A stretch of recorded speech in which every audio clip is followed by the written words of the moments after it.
The same level of thinking that has created your problem won't solve your problem. Ask yourself a new question. What is your problem? Because when you upgrade your belief system, things in life change.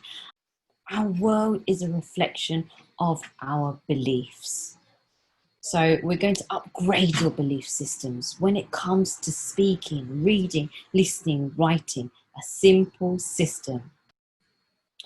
I think there's a great myth in this world today, okay? And the myth is that learning English is simply an extra skill, a nice to have skill. And I disagree with that. In my experience of learning in school and public systems, people say, oh, it'll be nice to be able to speak more English, but it's such a necessity right now, because the world that we live in an age of digital overload. There's too much information, not enough time. So much is in English. And here's the key: all behavior is belief driven, and there's a certain set of skills that you need to have. Okay, they're not nice to have, they're a must have.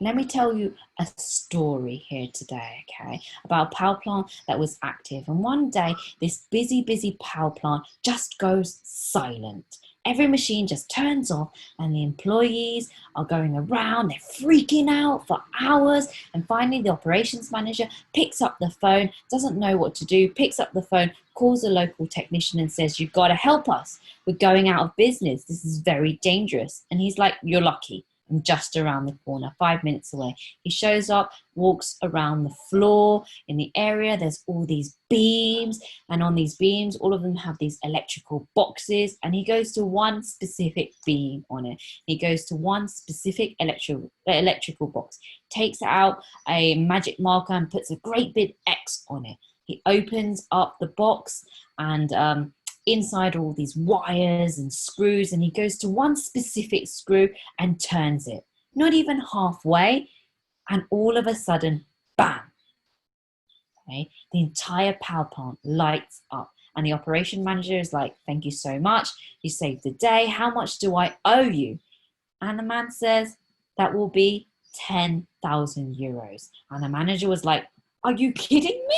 You were only here for 5 minutes and all you did was turn one screw. Give me an itemized bill. And the guy was like, no problem. He reaches into his pocket and he scribbles something on a notebook, tears it out on a sheet and gives it to the manager. The manager looks at it, says, I understand. Goes to his desk, takes out the checkbook, and he writes a check for 10,000 euros and hands it to the technician. Okay. If you look at the invoice, it says this: turning screw, €1. Knowing what screw to turn, 9,999 euros. Knowing what screw to turn. Message number one: knowledge is not only power, knowledge is profit. In today's economy, the knowledge of economy, you're paid for what's up here. It's no longer your brute strength, it's your brain strength. It's not your muscle power, it's your mind power, okay? Your total value that you have in this economy is your idea to solve problems, to be able to create, to have new ideas and to act on them quickly. But we're not trained on how to do that. I want you to put a premium on this knowledge. It's this divide. It's not just those who have and those who don't have. It's this divide between people who know things and people who do not know things. So that is why English is a must-have skill. Now, the second lesson to learn from this story about the power plant is not only that knowledge is profit, invest in that, because that's the best return you're ever going to get. It's also that it was only one or two screws that turn on everything else. And really, I've identified about 30 of these screws that if once you turn on, they totally transform your brain and your ability to speak and communicate and focus or remember things. And I know in my tutorial, my masterclass, we're going to talk about 2 of them.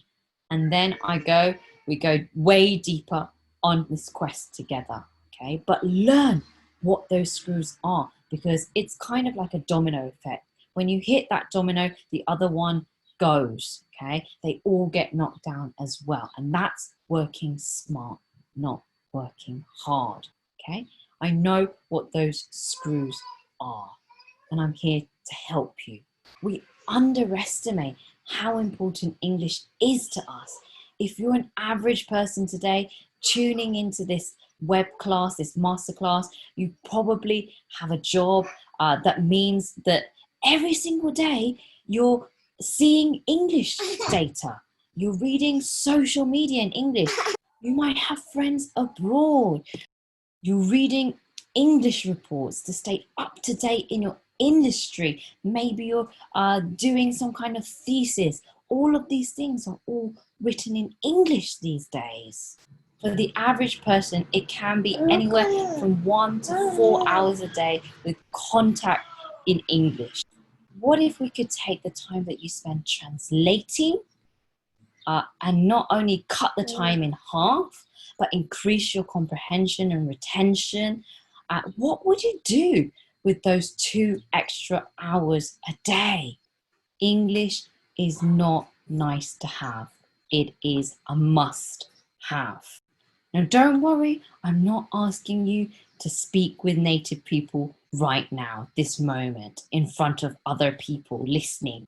And people wonder why they have the same problem over and over again. They feel like their life hasn't made any quantum shifts, that they have the same lifestyle or the same level of growth. It's because we're living the same thing every single day. We're not feeding our brains new information. And the best way of doing that is through communicating.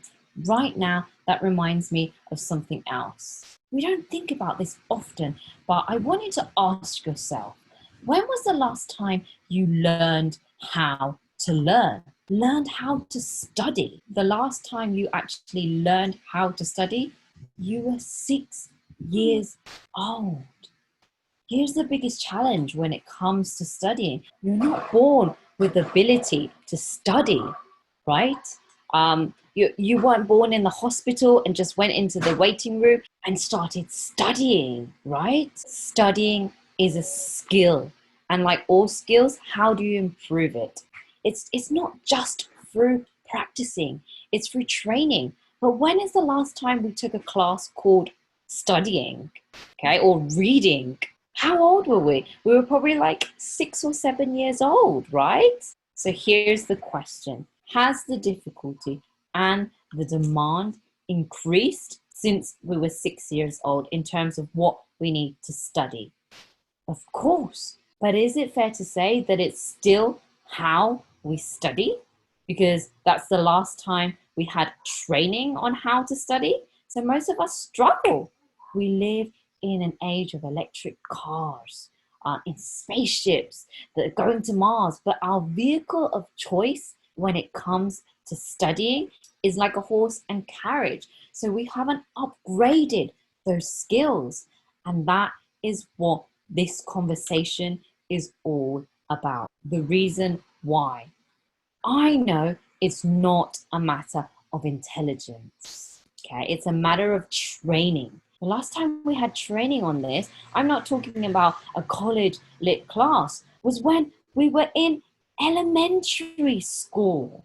We're still studying and learning like we're in elementary school. And it's funny because we're using a tool that we learned when we were 6 to function today in a world of information overload. As adults, realize now that you haven't upgraded your studying skills since you were 6 years old. Studying and knowing how to study is a must-have skill. Most adults still learn like they did in elementary school. Studies show that if you learn some facts or you read a book or you have a conversation, 24 hours later, 80% of the information gets lost. You've forgotten 80% of information in just 24 hours.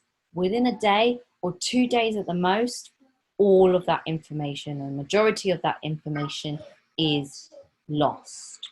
It takes about 320 minutes to get through one book for an average person, okay? That sounds like a lot, but if you divide that by 7 days in a week, that becomes about 45 minutes, meaning 45 minutes of reading a day will get you through one book in 1 week.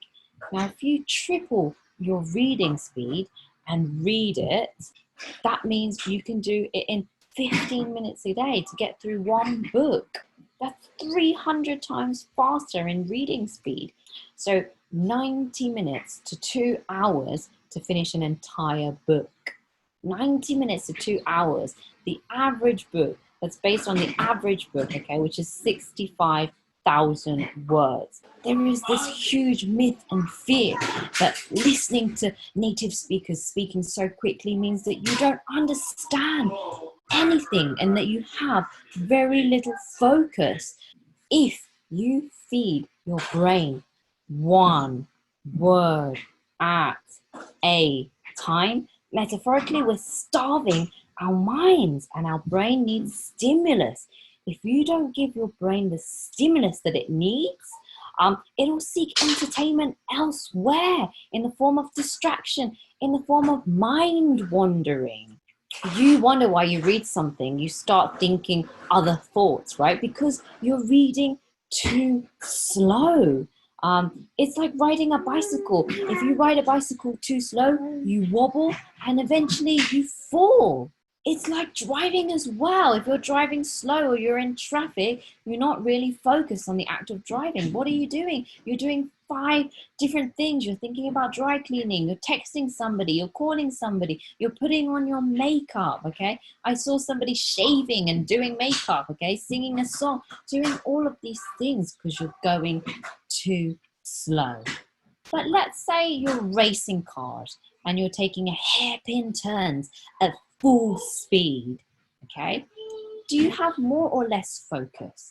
You have a lot more focus, right? You're not thinking about the dry cleaning when you're going that fast. You're focused on 2 things, the act of driving and what's in front of you. And the same applies to studying English.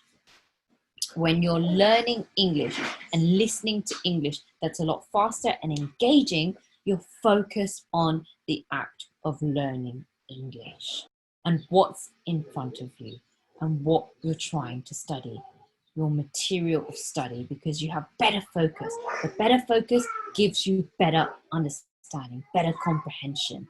And that is the big lie and the myth.